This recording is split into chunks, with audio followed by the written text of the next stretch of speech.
How far would you go to make sure that someone that you love, like your spouse, gets justice? Today, I want to tell you the story of a woman who died trying to get her husband the justice that he deserved. This is the story of Alaja Kudirat Abiola. Welcome. My name is Kikelemo Adeni. Today, we'll tell the story of a courageous, loyal, and dedicated woman who died fighting for democracy.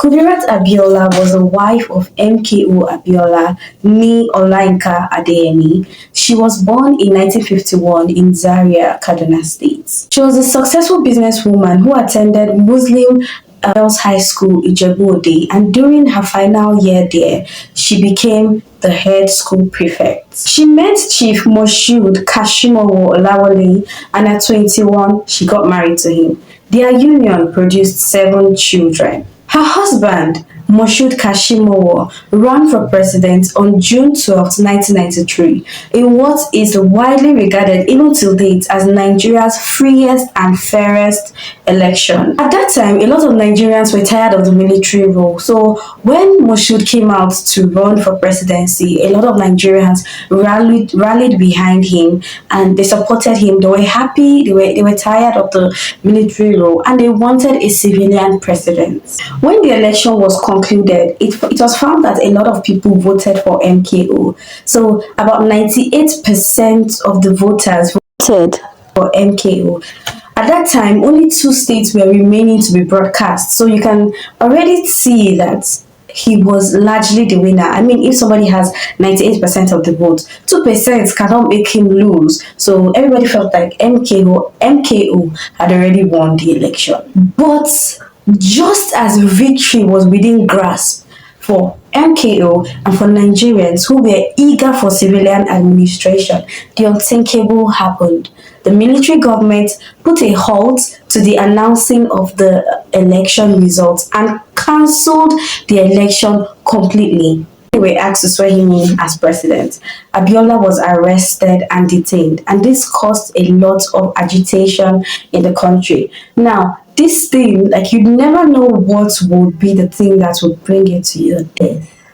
Don't know if I should say it like that, but yeah, you never know the thing that will actually bring you to your death. This agitation was a turning point for not just the life of MKO, not just the life of a lot of Nigerians, but also the life of Alaja Kudirat Abiola. MKO, Kinibe, action! MKO, Kinibe, everything, progress! Abiola na the logo, SCP na the party to solve our problem and better our life. MKO. Kudirat, of course, couldn't take this line down because the military government, led by General Ibrahim Babangida, had seized her husband's mandate and plunged the country into political crisis, denying millions of people of their hopes and dreams, dashing it on the rocks without a care. She had to stand up, she had to do something, and as a courageous woman that she was, she took the bull by the horn and spoke up. Amongst the chaos, her voice rose the loudest. Babangida, in response to the heat, in response to the chaos, in response to the anger and the anguish, he couldn't take the heat, so he handed the country over to Ernest as the interim president of the country. But about 83 to 84 days after he handed the country over to Ernest, General Sani Abacha, you know General Sani Abacha now, he's very popular. He seized the country, or he staged a coup and seized the country, returning the country back to military rule. The presence of General Sani Abacha as the military head of state left little to no room for anyone to speak up. Everybody was scared. Everybody was hiding their head. But Kudirat Abiola was not deterred. She spoke up. She wanted her husband to be released from prison and his mandate returned to him. Guess who was not happy? Guess.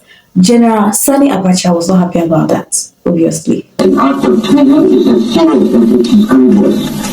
The Canadian assault on one country and the deadly efforts of one's fellow citizens.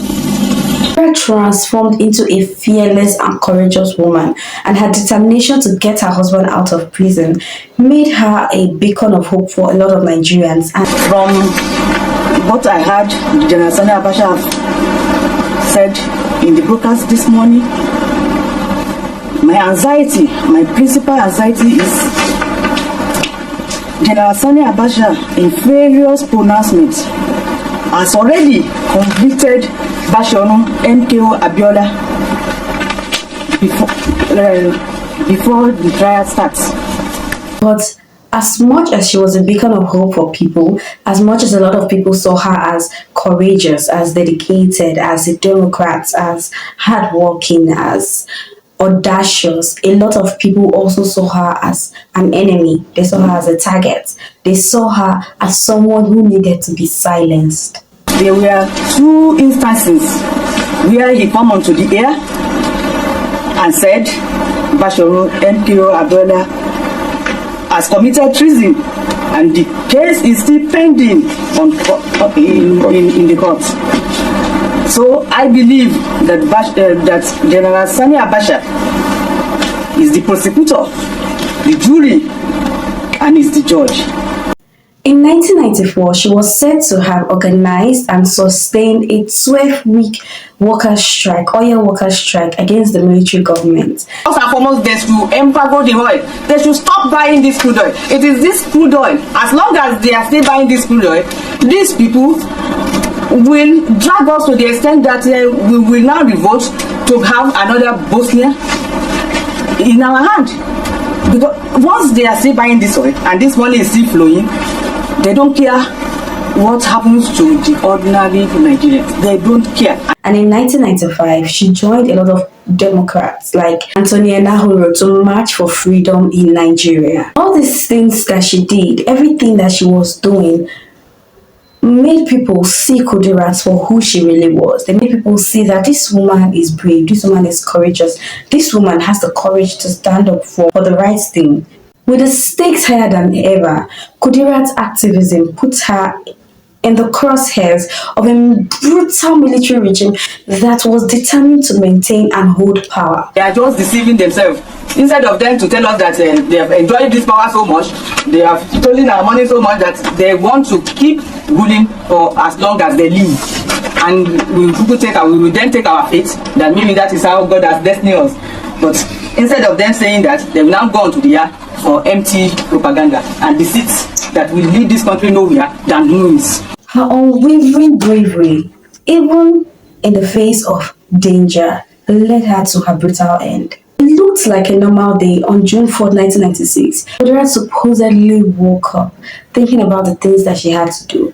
Maybe she felt like, oh, victory was close, victory was within her grasp. Maybe she had thought about her children, she had thought about what they will eat, she thought about what she will wear. Whatever it is that had crossed her mind, it was a normal day. It looked like a normal day to Kudirat Abiola when she woke up that morning, dressed up, and decided to honor her appointment at the Canadian embassy.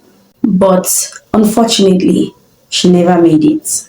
Kudirat was driven by her personal driver in a white-colored Mercedes-Benz, and around Oregon 7-Up Junction, now named after her, there was traffic, like it's common in Lagos. Everyone knows that in Lagos there is traffic. But unknown to her driver, an unmarked car followed them closely behind. In the unmarked car were 6 armed men, and the traffic gave them enough time to perpetrate their evil. They shot at Kudirat and her driver, killing the driver instantly, and they shot at Kudirat. The bullet hit her on her forehead, smashed her brain, and after the assassins had raped, they rushed her to the hospital, to Echo Hospital, but unfortunately, she didn't make it. Kudirat was only 44 years old when she was brutally murdered. News of her assassination spread like a wildfire across the country, and even her husband, who was still detained, heard the news while he was in prison. You can imagine the anguish, knowing that his wife had been assassinated and he was still detained. A lot of things must have been going through his mind. What about his children? Who was taking care of them? What about like he couldn't even see her one last time to say goodbye to her. Well, for 1 year now, the head of the junta, General Sani Abacha, has refused me seeing him. They hide under the ploy that I have a case to answer with the police. And up to this moment that I'm talking to you people, I have not seen any policeman. Her personal assistant, who was later accused of being involved with the assassins, was in the car as well, but he wasn't harmed. Speculation and conspiracy theories came up. It was like a whirlwind. A lot of people felt like the military regime were trying to intimidate people and squash whatever activism was going on. They just wanted to make an example of Kudirat and show people that you can't get away with whatever you think you can get away with, you get. So basically, her death was like a strategic move to kill the resistance in the country. Now, like I said, a lot of people felt like General Sani Abacha had a hand in her death. But surprisingly, General Sani Abacha came up and offered a bounty of $45,000 for anyone who would come out with information on whoever had assassinated Kudirat Abiola. General Sani Abacha, aside the bounty that he pledged, said that assassination was as a result of the increasing crime and terrorism and promised to find her killers and bring judgment or justice to her. Prior to her assassination, Kudirat Abiola had complained several times about receiving anonymous death threats and unmarked or unlicensed cars following her closely, but fortunately that did little good in preventing her death.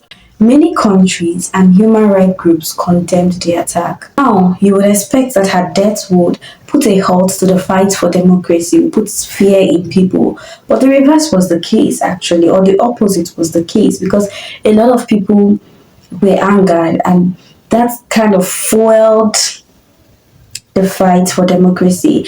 It made them see her as a martyr, and a lot of people felt like her death could not and would not be in vain. Sadly, despite the fact that General Sani Abacha had said that he was going to do all in his power to bring justice to Kudirat, little or nothing was done to bring the assassins to judgment until 1999, when President Olusegun Obasanjo came into power. After he came into power, there was something called the Oputa panel that was organized, and a lot of people who served during General Sani Abacha's regime were arrested and detained in relation to Kudirat and that of her driver. Some of those arrested were Major Hamza Al-Mustafa, Abacha's chief security officer, Lieutenant General Ishaya Bamiyi, Abacha's chief of army staff, Sergeant Rogers, a member of the Special Strike Force unit of the military,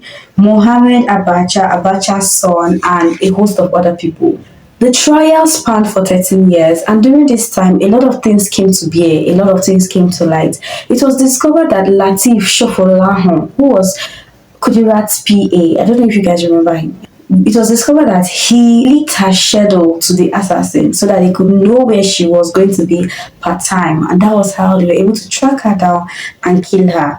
Now, that's why we have to be very careful about those people we have in our corners, those we think we have in our corner, because not everybody you think is in your corner is in your corner. That's just the truth.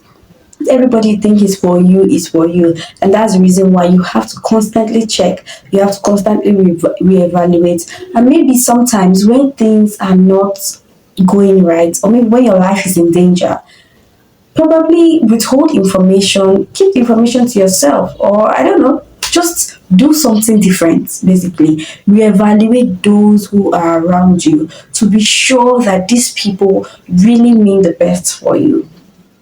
Your life doesn't have to be in danger for you to look around and check if the people that you call your friends are really your friends.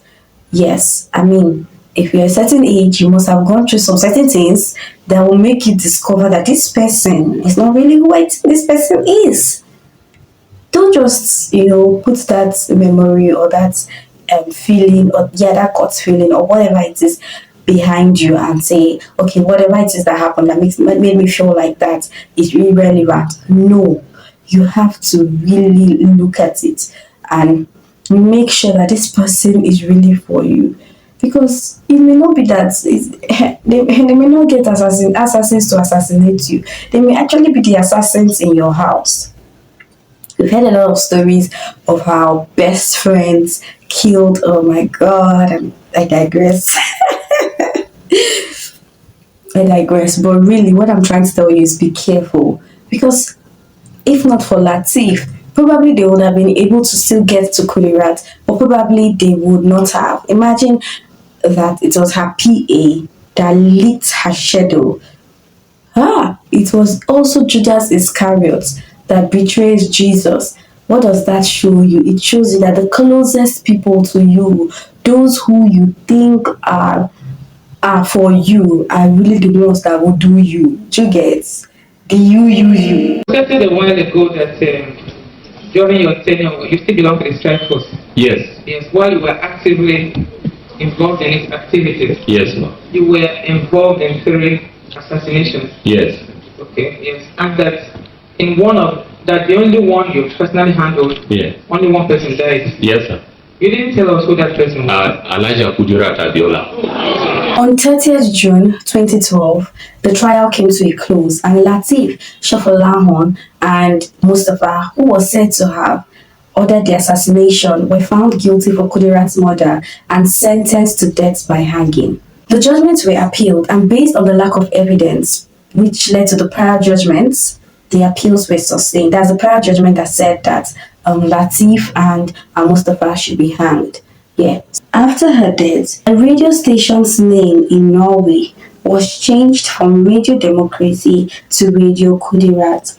It was backed by the American, British, Swedish, Danish, and Norwegian governments to help end military dictatorship in Nigeria. 2 years after her death, a street corner in New York was renamed after Kudirat Abiola, despite the protests by the Nigerian government, and several initiatives sprang up in her honor. One of which is KIND, the Kudirat Initiative for Democracy, founded by Kudirat's daughter, Hafsat Abiola Castillo. Kudirat's legacy lives on through countless men and women she has inspired. Her story reminds us that despite what may be going on, despite the raging noise, one person's courage is enough to ignite a movement capable of changing the world. Sadly, the conspiracy behind her assassination remains largely unresolved, but her legacy is clear. Today, we remember Kudirat Abiola for her sacrifice, for her immense sacrifice. I mean, life is the ultimate sacrifice. She paid the ultimate sacrifice, not just for herself, not just for her family, not just for her husband, but for Nigerians, for Africans, and for everyone who, in one way or the other, stands for justice. My heart goes out to the children. I can only imagine how they must have felt hearing that their mother was dead, and their father, who probably would have given them some sort of comfort, was still in the custody of the military. And then he now died in 1998 as well. So there was no even form of closure. There was no form of, okay, daddy is back. At least, whatever. There was just, everything was just gone with the wind. One day mother was gone, and one day father was gone. Very, very sad. Very sad indeed.